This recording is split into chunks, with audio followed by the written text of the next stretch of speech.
V hre Brawl Stars už máme 101 brawlerov, ale povedali ste si už niekedy, že niektorí brawleri môžu mať svoj príbeh?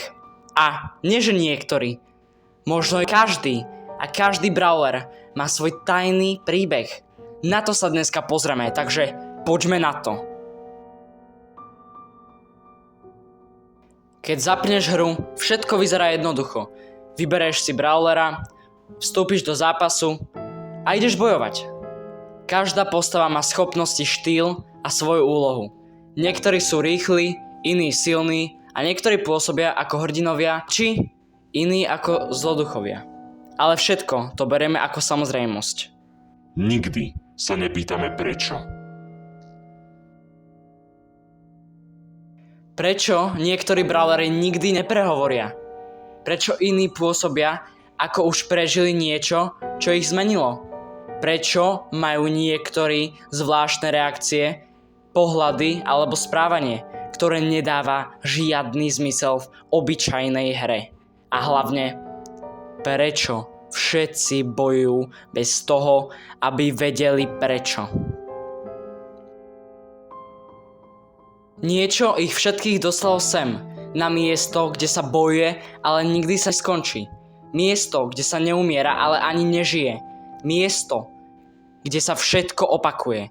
Zápas za zápasom, rovnaké pohyby, rovnaké rozhodnutia a rovnaké konce.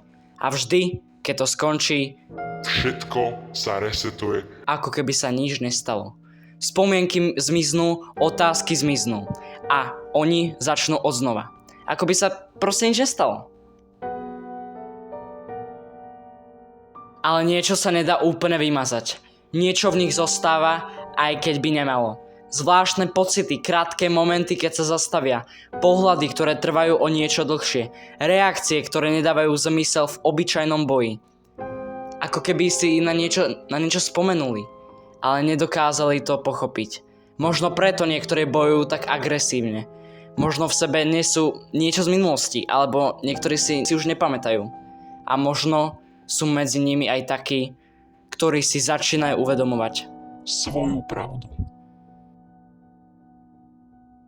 A teraz si predstav jednu vec. Ty si ten, kto ich vyberá. Ty si ten, kto ich ovláda. A ty si ten, ktorý rozhoduje, kam pôjdu, čo robia a či vyhrajú alebo prehrajú.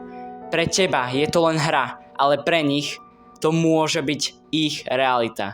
Realita, ktorej sa nedá odísť. Realita, ktorá sa stále opakuje.